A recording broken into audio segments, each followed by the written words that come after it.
Do you need to explain why you're setting a boundary? Most of the time, you do not. You do not need somebody's permission or somebody's approval to set a boundary. Boundaries are yours, they are for you alone. Oftentimes, especially in dysfunctional relationships, when you set a boundary, the other person is going to not like it, is going to be upset. You have to detach from their reaction. You have to let go of what they think, and you have to hold on to the fact that you've come to the place where this boundary is what you need to do for you. Remember, boundaries are what you will or will not do about what other people do or don't do. So if it's about a relationship, it is going to be how you're going to respond to what another person is doing or is not doing, but not telling the other person what the person has to do. You have no control over that person. It is only about how you're going to respond to what is going on or not going on. So basically, when you know your boundary, you get to that point where you're okay, in this situation, this is what I'm willing to do and what I'm not willing to do. You're going to ask yourself, how am I going to act on this? Well, you can decide to explain it to the person ahead of time. I used to do this for you.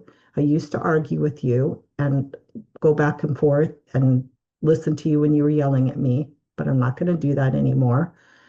Or I have been paying you money, giving you money towards your rent every month, but this is the last time. Next month, I will not be doing this. So there are times that it is helpful to explain ahead of time, especially when you're changing something that you have been doing, to let the person know so it doesn't catch them off guard or it gives them time to prepare. But you don't have to. You get to decide if that is something that is better for you to do or not. So you could just act on your boundary. You could just be like, next time there's yelling, I'm just going to excuse myself. I'm going to say, you know what, I'll come back to this later when we're not yelling, when we've both calmed down. Or you could tell the person ahead of time. You can let somebody know in an email what's going on. Now, remember, when you explain it, it needs to not be to get permission or to get approval.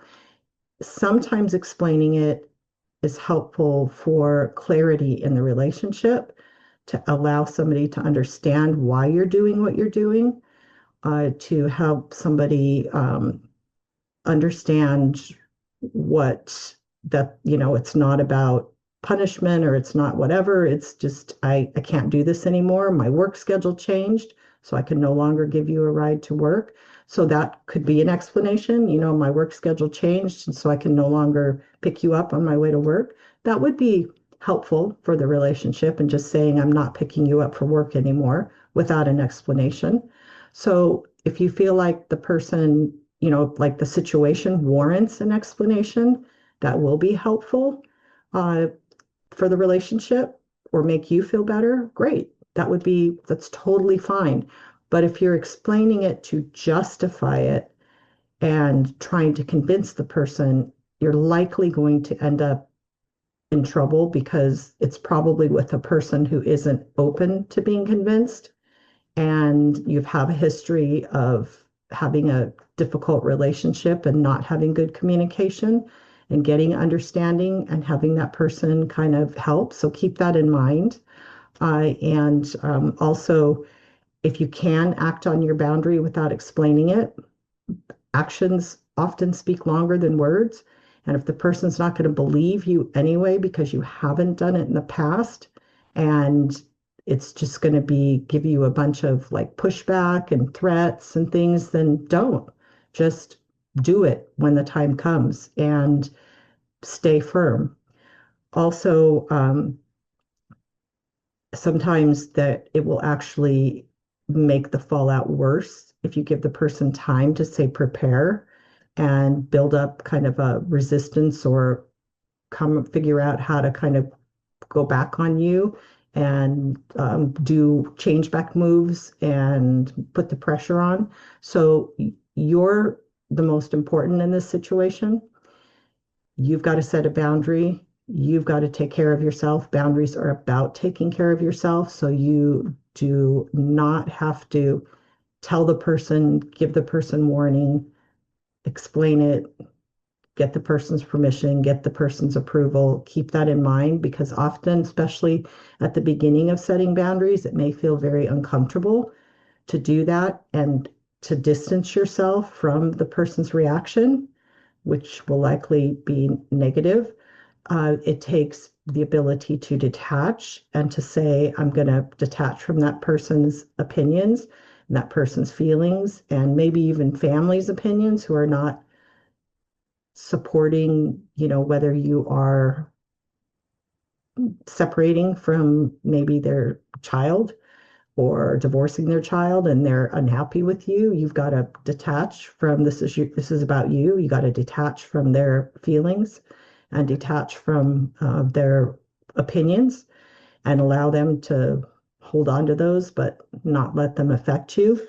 Also, if you recognize that explaining and trying to get any one of these people that is involved with this to understand is useless, then do not waste your energy.